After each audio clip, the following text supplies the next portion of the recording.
رسول اللہ صلی اللہ علیہ وسلم کی اس حدیث کی طرف اشارہ دلانا چاہوں گا جس میں رسول پاک صلی اللہ علیہ وسلم نے ارشاد فرمایا ہے کہ تم میں سے کوئی مومن اس وقت تک نہیں ہو سکتا جب تک میں یعنی رسول تمہارے لیے ہر شے سے عزیز نہ ہو جاؤں، میں تمہارے لیے ہر شے سے عزیز نہ ہو جاؤں۔ انہوں نے جو ہے یہ بات کہی اور سمجھ لیجئے کہ بالکل معاملہ ختم ہو گیا۔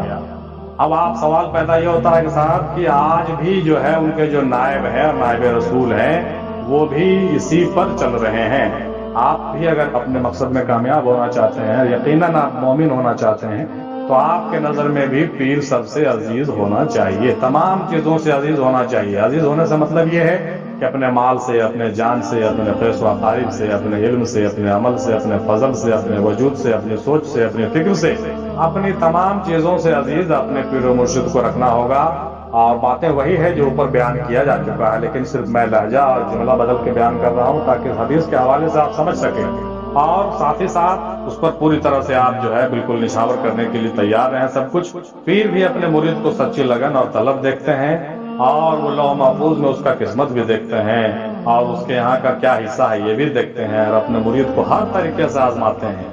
اس کے بعد ہی وہ کیا کرتے ہیں، اپنا خلیفہ بناتے ہیں اور اپنا امانت اس کے سپرد کر دیتے ہیں، اپنا آئینہ اس کو بنا دیتے ہیں اور اپنے مقام پر اس کو بٹھا دیتے ہیں۔ اور وہ جو مقام محمدی ہے، وہ جو مقام رسالت ہے، جب تک آدمی اس کے لائق نہیں ہو جاتا ہے تب تک وہ نہ تو صحیح معنوں میں خلافت دیتے ہیں، نہ اپنا جانشین کسی کو بناتے ہیں، اور نہ ہی صحیح معنوں میں اپنے پد پر اس کو بٹھا سکتے ہیں، کیونکہ جب تک وہ مکمل آئینہ نہیں ہو جائے گا تب تک یہ کام ہو ہی نہیں سکتا ہے۔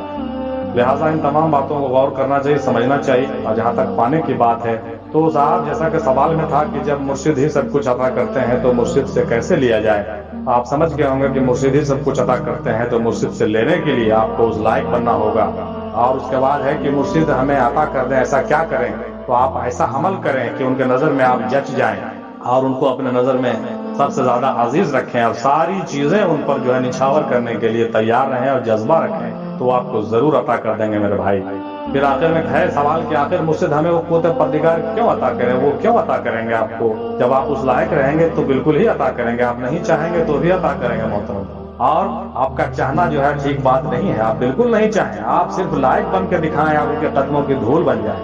مجھ میں ایسا کیا ہے یا مجھ میں ایسا کیا ہونا چاہیے، میں نے بتا دیا، تمام بھائیوں نے جو ہے بیان کر دیا اور بتا دیا، 22-23 لوگوں کے اوپینین آپ نے بھی سنا ہے، سب کو غور سے سنیے اور سمجھیے اور نوٹ کیجئے اس کو، اور اپنی زندگی میں اپلائی کیجئے۔ آپ میں ایسا کیا ہونا چاہیے، آپ میں یہی سب چیزیں ہونے چاہیے جس سے آپ جو ہے کامیابی و کامرانی کی منزلیں طے کر سکیں، اپنے اندر وہ ساری چیزیں پیدا کر لیں اور انشاءاللہ آپ کامیاب ہو جائیں گے۔ آخر میں آپ کو جو ہے یہ بھی بتاتا چلوں کہ جہاں تک اس میں آگے ذکر آیا ہے کہ چور کو کتب بنا دیا جاتا ہے، تو کتب بنانے کے بعد وہ ایک الگ مسئلہ ہے بھائی، ان کے اقتدار کی بات ہوتی ہے، اس میں بہت ساری مصلحت اور حکمت پوشیدہ ہوا کرتی ہے، لیکن جو پروسیجر ہے میرے بھائی وہ سب کے لیے ایک ہی ہے، اور معاملہ جو ہے سب کے لیے ایک ہے، راہ جو ہے سب کے لیے ایک ہے، سب کے لیے برابر ہے۔ اور آخر میں ایک چھوٹا سا بات آپ کو سنا کے چلتا ہوں کہ حضرت جنید بغدادی اور حضرت امام شبلی کا واقعہ کو غور سے دیکھیں تو اس کو آپ کو سمجھ میں آئے گا۔ حضرت امام شبلی حضرت جنید بغدادی کے پاس پہنچے، کہا کہ حضور میں نے سنا ہے کہ میرا امانت آپ کے پاس ہے، میں نے سنا ہے کہ میرا امانت آپ کے پاس ہے، میرا حصہ آپ ہی کے پاس ہے، تو ہم کو عطا کر دیجئے حضور۔ اس بات پر ذرا غور کریں گے حضرت، بہت ہی امپورٹنٹ بات ذہن میں آ گیا، میں کہہ دیتا ہوں۔ حضرت امام شبلی نے کہا کہ حضور جب حصہ میرا آپ کے پاس ہے ہی ہے تو مجھے عطا کر دیجئے نا۔ جانتے ہیں جنید بغدادی نے کیا کہا؟ حضرت جنید بغدادی نے کہا کہ تمہارا حصہ میرے یہاں ہے، ضرور ہے، لیکن میں تمہیں ایسے عطا نہیں کر سکتا، میں تمہیں ایسے عطا نہیں کر سکتا، کھوٹا سکہ میرے یہاں نہیں چلتا ہے، کھوٹا سکہ میرے یہاں نہیں چلتا ہے، اس لیے سب سے پہلے جاؤ مجاہدہ کرو، مشاہدہ کرو، اور ہم جو بتاتے ہیں وہ کرو۔ چنانچہ جو ہے آپ نے کہا کہ ٹھیک ہے حضور، آپ جو کہیں گے سو کریں گے۔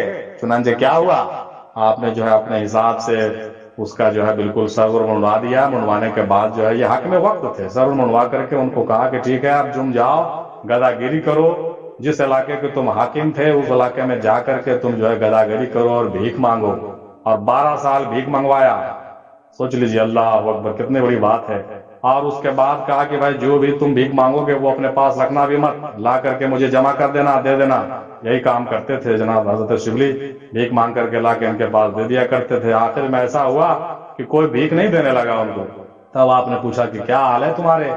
کیا حال ہے؟ تو کہا کہ حضور اب تو مجھے کوئی بھیک بھی نہیں دیتا ہے. تب حضرت جنید بغدادی کہتے ہیں دیکھ لیا نا تمہاری اوقات کیا ہے، یہی تمہاری اوقات ہے.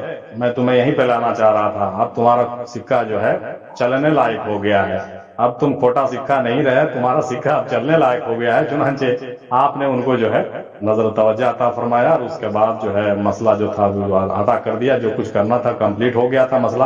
تمام پروسیجر انہوں نے جو ہے اوکے کر لیا تھا، اور تمام باتیں اوکے کرنے کے بعد پھر ان کو اپنے جو ہے تمام عطا کرنے والی چیزیں دے دی گئیں، اور ان کو اپنے مسنت ارشاد بھی عطا کر دیا گیا. پھر اپنے جو ہے خلافت اور جانشینی بھی عطا کی گئی. تو یہ معاملہ صاحب یہ ہے کہ یہاں پر کوئی چھوٹا سکہ چلنے والا نہیں ہے.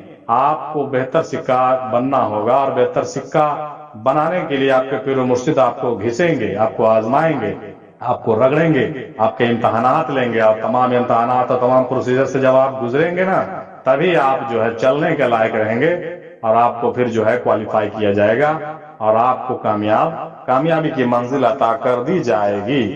تو میرا بھائی، میرا نظریہ بھی پیش ہو گیا ہے. آڈیو بہت لمبا ہو گیا ہے، معذرت چاہتا ہوں. چلیے انہیں تمام باتوں کے ساتھ آج کا موضوع کو ہم ختم کر دیتے ہیں، اور ہم تمامی لوگوں سے متعلق یہ دعا کرتے ہیں ہم کہ بھائی ہم تمامی بھائیوں کو جو ہے ایک لائق مرید بننے کی توفیق عنایت ہو، اللہ تبارک تعالیٰ عطا کرے، اور ہمیں اپنے تمام پروسیجر سے آسانی سے گزرنے کی توفیق عطا کرے، اور کھوٹا سکہ نہیں رہنے دے. ہمارا سکے کو بالکل اچھا کر دے، چلنے لائق سکہ بنا دے ہم لوگوں کو، اور ہمیں اپنے پیر و مرشد کا جانشین اور ان کا عزیز بننے کی توفیق عطا فرمائے، اور ہمیں وہ نیک عمل کرنے کی توفیق عطا فرمائے، وہ حوصلہ، وہ جذبہ، وہ قوت عطا فرمائے، اور وہ طاقت بھی عطا فرمائے، اور اپنے نظر کرم بھی عطا فرمائے، تاکہ پیر و مرشد ہم پہ نظر کرم کریں، اور ہم کو جو ہے اس نالی میں گرے ہوئے جو ہے موتی کو اٹھا لے اور چمکا دے، اور اس کو جو ہے اپنے تاج میں جگہ عطا فرمائے. آمین ثم آمین.